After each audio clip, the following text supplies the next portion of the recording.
Good morning, students. Today we are going to start with chapter number 1 of business studies. Okay, that is evolution and fundamentals of business. So, before going for this, basically in class 11th we are having total of 10 chapters. Okay, which are distributed into two semesters, that is chapter 5 chapters in first semester and 5 chapters in second semester. And these chapters are basically talking about what is business, industry, trade, commerce. Okay, then they are talking about your various types of companies. Okay, like joint stock company, departmental organization, statutory companies. Okay, or they are talking about your government company. Okay, and they are talking about in the joint Hindu family business, and all such type of companies are there. And then we are talking about public and private limited industries is there. Also we are talking about business services in the first semester, and we will be talking about social responsibility as well as e-commerce. Okay, so this is the small part of the syllabus which we will be covering in the very first semester.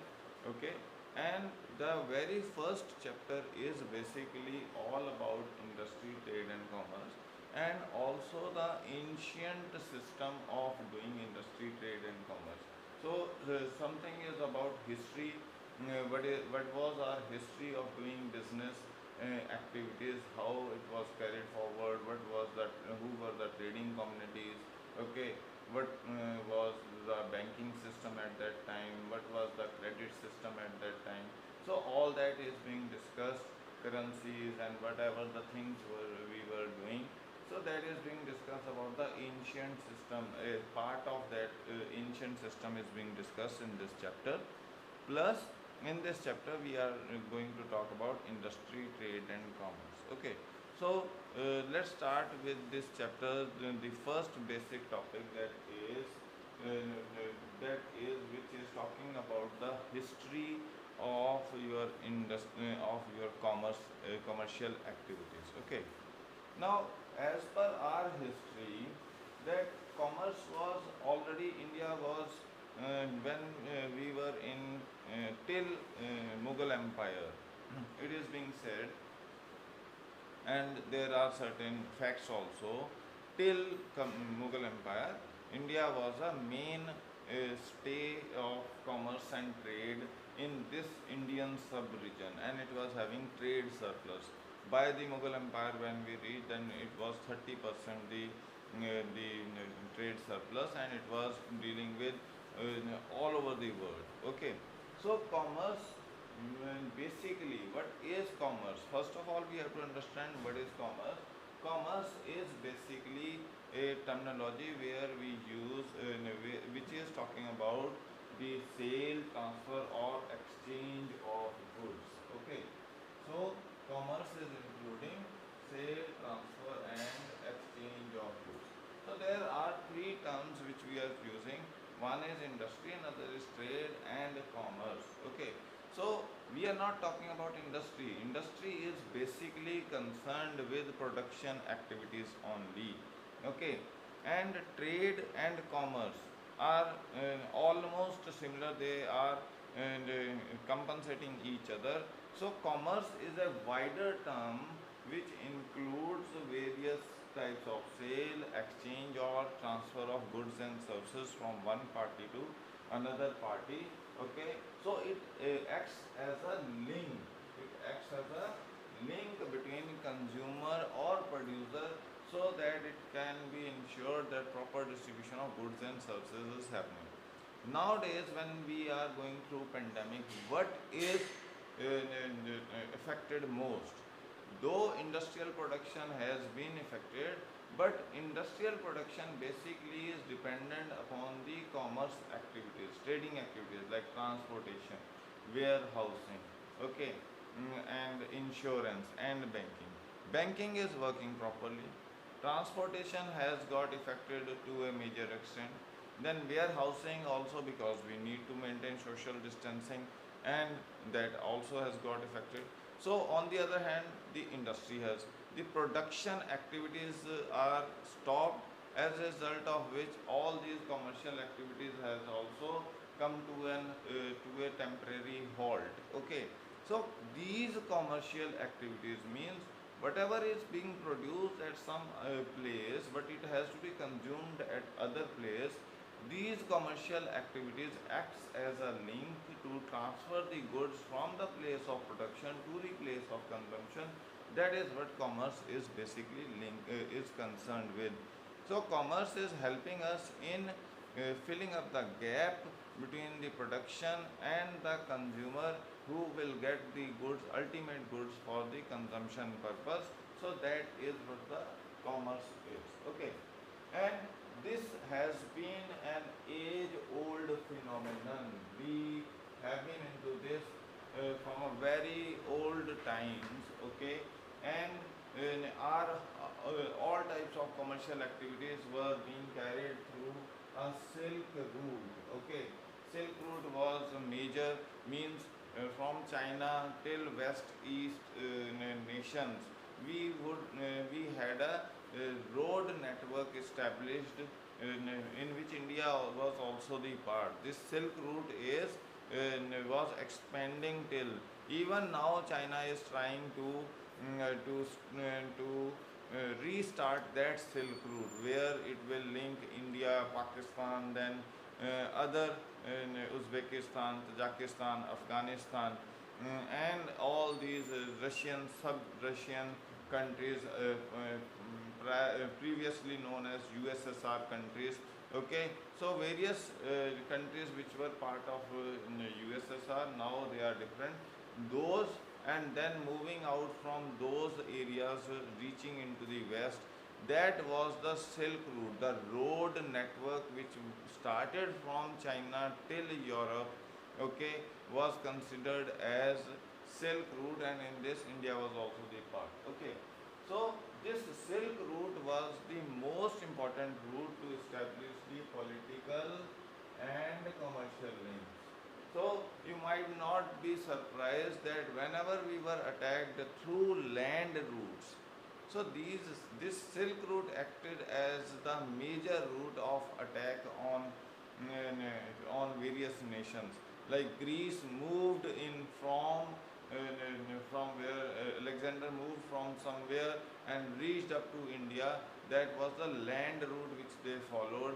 Okay, though they had the maritime facilities also, but they followed the land routes and reached up to here. So that was the Silk Route. So it was having a major importance in the political as well as commercial activities in the neighbor as well as the worldwide. And there was another route which was known as Spice Route. Okay, that is known as Spice Route.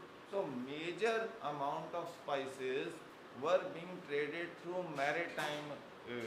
Okay, maritime facilities means sea route was there. China used to come to India for spices. Portugal and various other nations, European nations, used to come for spices in this country. And in 1498, Alexander explored the new route to reach up to India for for the purpose of getting spices. So spices was the major mainstay in the southern part of India. We were the major exporter, and various countries used to visit through Silk Route and used to get the spices from our country. So that was the another route. So there were two routes for carrying out the commercial activities. One was the Silk Route, that was the land route, and another was the spice route, that was the your sea route which was being used. And we can find that yes, we were involved into major commercial activities, and the remains of that was found in Harappa and Mohenjo-daro. Okay, where through archaeological evidences we found that they had the link with Mesopotamia, and major trade among these nations was about gold, silver, copper, beads, pearls, seashells, like all these metals were being traded between these two trading nations, okay, civilizations. So Harappa and Mohenjo-daro were the major trading civilizations in our country, and Mesopotamia was the another civilization, which is the Greek civilization, where we had the trading links, and we were used to trade for gold, silver, copper, beads, pearls, seashells. Like these were the main trading elements which were being traded between these two civilizations. Okay, so this was basically, this time was basically filled with substantial commercial activities, and that commercial activities led to urban, political and military growth of various nations, and this also united the Indian subcontinent, and in this unification of Indian subcontinent, the trade regulations were being made, were planned very carefully.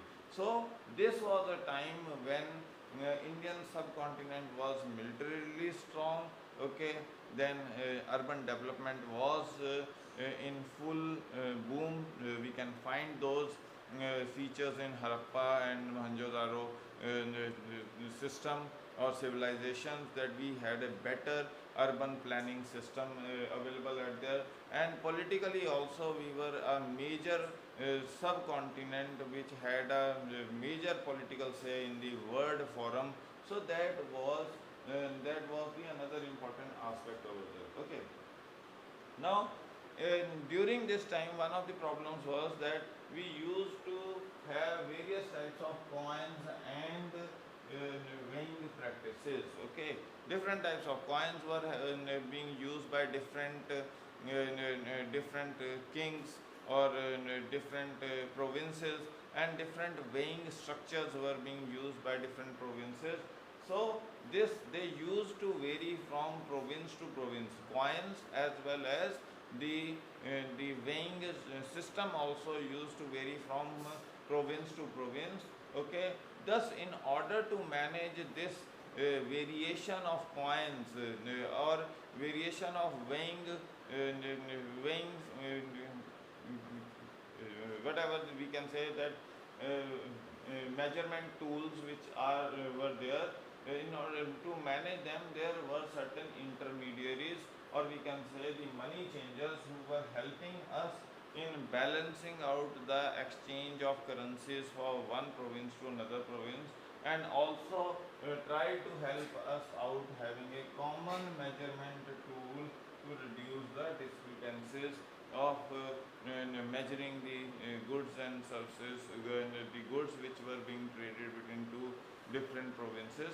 So that was the basic history of our, that is the start, that is how the commercial activities were being carried out at that time. Okay, now further we are going to discuss about the indigenous banking system at that particular point of time. Now we are going to discuss the indigenous banking system. Okay, so when business started, there was or we can say when the human race started, they were in need of exchanging goods and services for satisfying their demand and needs. Okay, but at that time, there was not a common measure available amongst them which could have been used for the purpose of exchanging goods and services. So what system they used to follow at that time for exchange of goods and services was the barter system. Okay, barter system was being used, in which goods were being exchanged for the other goods. Means you are giving one bag of wheat for one cow or a pig or a goat. Okay, so anything could have been exchanged between the partners, between the parties who were in need of certain goods and services. And another problem was that they need to find out the individual who is having that particular good available, and from whom the exchange can be done. But there is a problem. First of all, you need to find out the in party who had that goods or services available which could have been exchanged, and secondly you have to find out whether they are in need of those exchange of goods and services or not. Okay, so that was the problem of barter system. That's why it was not workable as perfect substitutes. As perfect substitutes were not available. Hence, to sort out this problem, we need to develop certain common currencies, okay, or a common unit for exchange of goods and services. Otherwise, it was becoming more and more difficult. So, in this time, in order to carry out these activities smoothly, okay, there came a banking system. Okay, there came a banking system which played an important role for lending money, both in case of your domestic trade and the international, or we can say foreign trade, using letter of credit. मतलब आप cash सीधा नहीं दे रहे थे, वो क्या बना रहे थे, आज की तरह ही आपको ये कह देते थे, okay, the bank used to issue a letter of credit, like nowadays they are issuing letter of credit, which is letter of credit is basically a guarantee by the bank to the trading partners that in case of any doubt, you can depend upon bank that the concerned party is having sufficient amount of funds available with them for carrying out the trading activities, and they will not default upon trading with different parties. So that is a guarantee which is given by the bank through letter of credit. So in that times also, in old times also, banks played an important role, and they were issuing letter of credit to trading partners so that trading activities can be carried on smoothly, and these letter of credits were issued on the basis of the financial capacities of the individuals who were trading amongst each other. Okay, in initial years only metal was used as a guarantee for lending money. Nowadays we are using property, we are using various other instruments, like shares are being used as a guarantee, fixed deposit is used as a guarantee, or metals are used as a guarantee.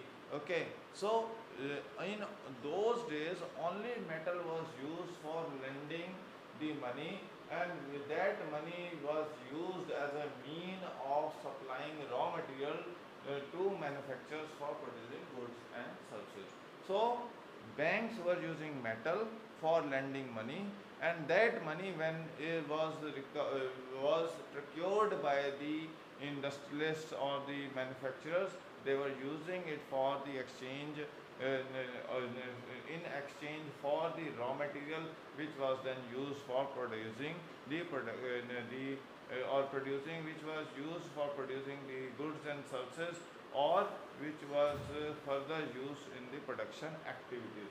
So that was the main benefit of having the banking system, okay, or having the money. Okay, in those days other important thing which was done was that the documents like hundi and chitti was being used for transaction. Okay, though hundi was the major source, okay, and chitti was a letter of protection. Okay, so that was a letter of protection. Hundi is present days bills of exchange or negotiable instrument act. Under the negotiable instrument act, the bills of exchange which is being used for carrying out the business activities, that is what we say hundi is. Okay, so hundi is an unconditional order, it is not a promissory note. Hundi is a bills of exchange under negotiable instrument act, it is not a promissory note. Promissory note is the promise to pay a certain sum of money to the bearer of the instrument. But hundi is an unconditional order in writing, okay, by a person ordering. It is an order by a person who is writing to the other person to pay a certain sum of money to the bearer or to the person who is named in this. Okay, to the bearer or to the person named in this. That is what the hundi is. So hundi is a bills of exchange, modern day bills of exchange, which is an unconditional order to pay a certain sum of money by this order is given by the person who is writing the hundi and is given to the person who is the bearer of the hundi to pay a certain sum of money to the individual on whose name this hundi has been written. That is what the hundi is. Okay, so first feature is that it is an unconditional order and it is a warrant to pay money. Okay, and it is capable of change through transfer by valid negotiation. Capable of transfer through valid negotiation, and it is an unconditional order and also is a warrant to pay a certain sum of money. So there are various types of hundis available with us. First is the darshini hundi. Darshini hundi, which can be understood like this, that it is a bill at side or demand bill. Whenever the bill will be presented or the hundi will be presented to the person concerned within a reasonable time period, the payment will be done to the concerned party. So in this the payment is happening only when the bill is presented to the party concerned to whom the payment from whom the payment has to be received. Okay, and that party will on receiving that particular bill, seeing that particular bill within a reasonable time period, okay, which has been defined on that hundi, will then make the payment. Okay, then there is miyadi hundi. Okay, miyadi is a word from Urdu. Okay, from the ancient India. म्याद मतलब time. Okay, म्याद का मतलब होता है time. उससे ये word निकला म्यादी और मुद्दती हुंडी और म्यादी हुंडी. म्याद है टाइम का मतलब.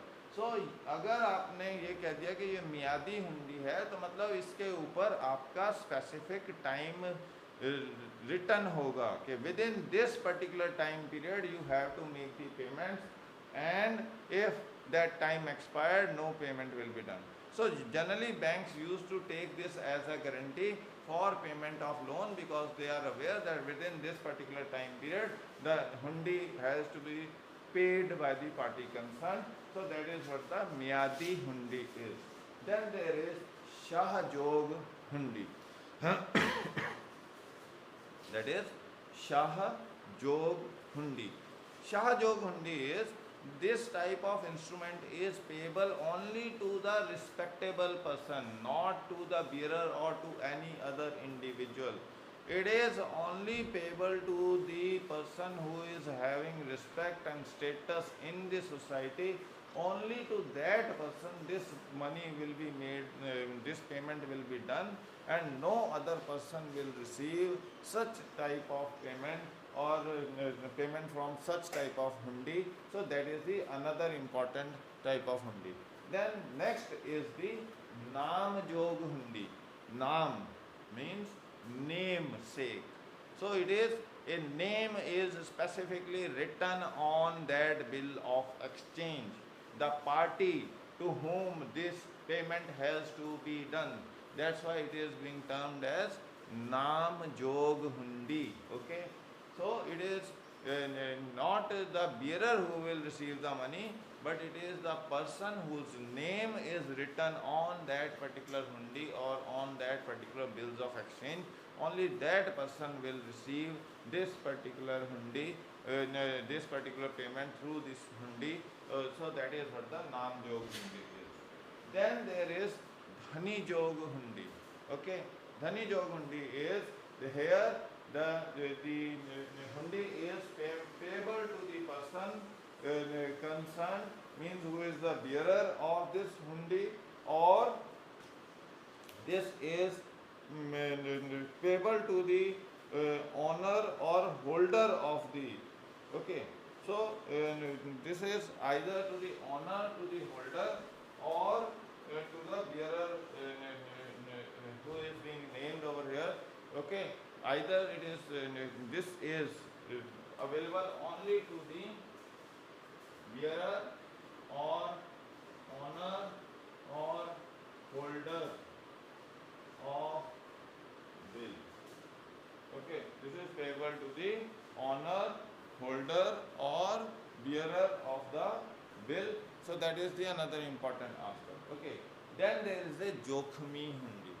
This type of hundi is being issued for the risks. Jokhim means risk. Okay, so risk is involved in this in payment system. So this type of hundi is being issued when the goods against the goods which are being shipped, and is payable only when the safe delivery of goods and services is happening. If there's something goes wrong, payment of this hundi or payment of this bill is restricted. So this is a hundi which is issued against the goods which are being shipped and is payable only when the goods are reaching safe and secure. Okay. So that is what the jokhmi hundi is.